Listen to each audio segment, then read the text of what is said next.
How many calories are in your food? The answer may surprise you. As I'm on the next phase of my weight loss journey, I'm looking to cut about 20 pounds through diet changes. And over the last few months, I've been slowly gaining weight despite being increasingly more active and even picking up running over the summer. And historically, when I needed to cut or bulk, I've just used intuition to determine how much to eat.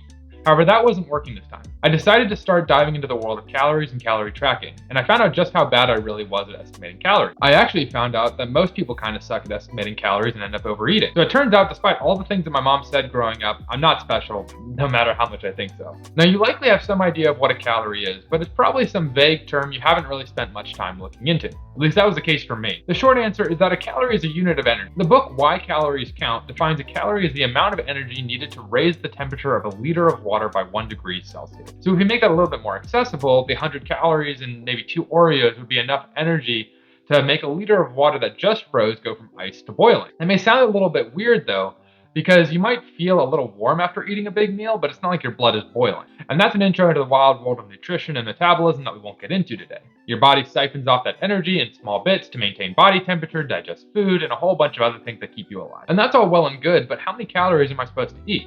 Well, I'm glad I asked me. Everyone's caloric intake is going to be different based off of gender, height, weight, activity level, and it's going to change throughout their life. But general averages that, with nothing else, can serve to be a helpful anchoring point is that adult men need about 2,500 calories and adult women need about 2,000. The reason we need to eat this much energy is because our bodies are hard at work even when we don't realize it. So take this large rectangle here as your total energy expenditure in a day.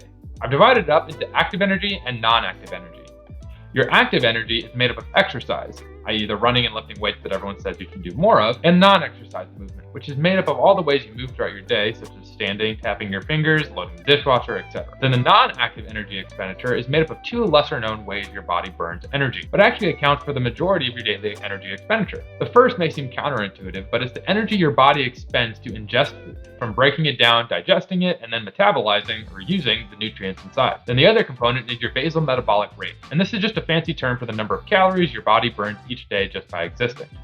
Just like a participation trophy in middle school, you don't really need to do anything but keep breathing and you'll get credit for it. Now, the way that I think about the distinction between nutrition and caloric intake is that the calories you consume are how much energy you're eating, and nutrition is where you're getting your calories from. Weight loss is just a caloric deficit, or consuming fewer calories than you burn. Your health and composition of your body will be affected by your nutrition though. Certain diets can help promote fat loss, or if you aren't consuming enough protein, your muscles could deteriorate. How your daily calories are allocated across different foods impacts what your body can do with those calories. Nutrition is where I think there's the most variability in needing to figure out what works best for your body.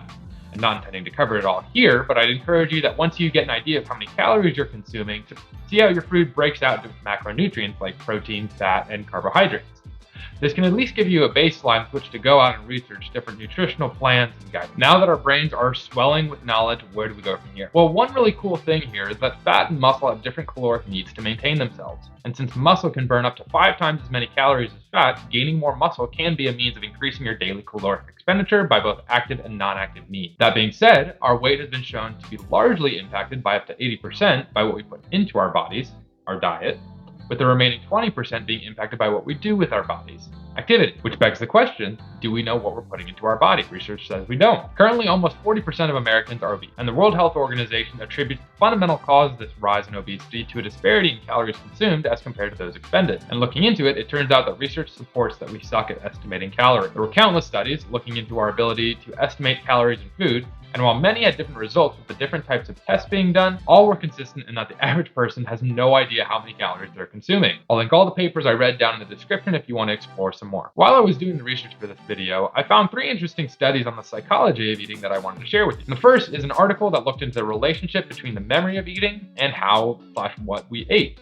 They found that the caloric density of a food and that eating slower results in a more accurate memory of eating. So if you find yourself eating throughout the day and forgetting how much food you've actually consumed, taking a second to eat a little bit slower could help. The second study looked into how we decide how much food to eat. And this was pretty neat to see because they saw that expected satiety, or how much the food will fill us up, was the leading determinant in how much food we choose to eat. So this has a couple consequences. Foods not expected to fill us up, like snack foods, can still be very calorically dense, leading to larger portions and contributing to excess energetic consumption. So something very important to be aware of.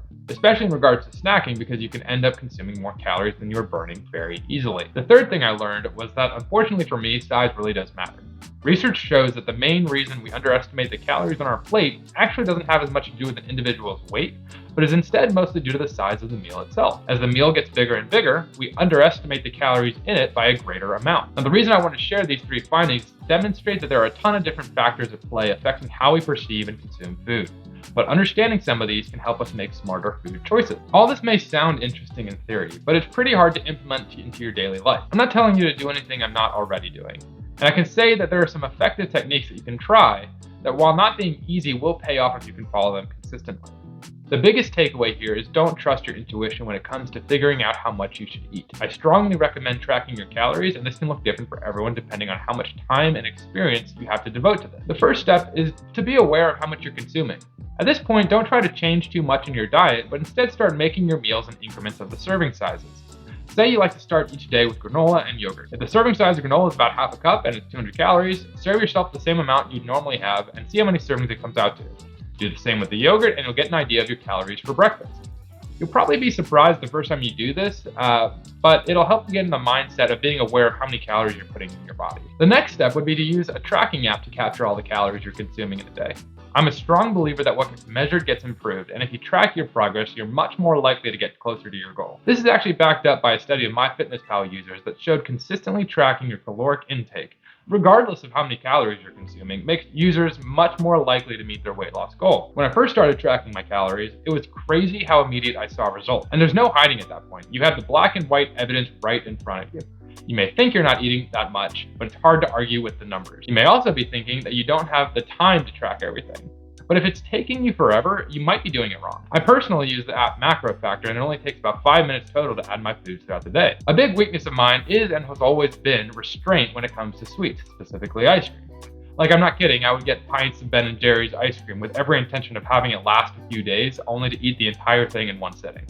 And keep in mind, 1 pint is about half or maybe even more of your daily caloric needs in and of itself. So a helpful trick I've been doing that seems obvious at first is, rather than relying on self-restraint, create an environment conducive to meeting your caloric goals. So instead of having a bunch of snacks and sweets around to tempt yourself, if you struggle with self-restraint like me, just avoid buying them in the first place. It won't take you long before you stop craving those high-calorie foods, and it also gives you a chance to create some low-calorie alternatives. One alternative to ice cream that I've been making has been combining low-fat yogurt, a scoop of protein powder, and a little bit of water to get a soft serve consistency when I'm craving something sweet. Another way to help yourself in managing your caloric intake is meal prepping. Or if you don't have time for that, when you make food, immediately portion it out so that you don't eat the entire pan. Especially if I made something that tastes pretty good, I'll have a really hard time not going back for seconds when I really don't need it.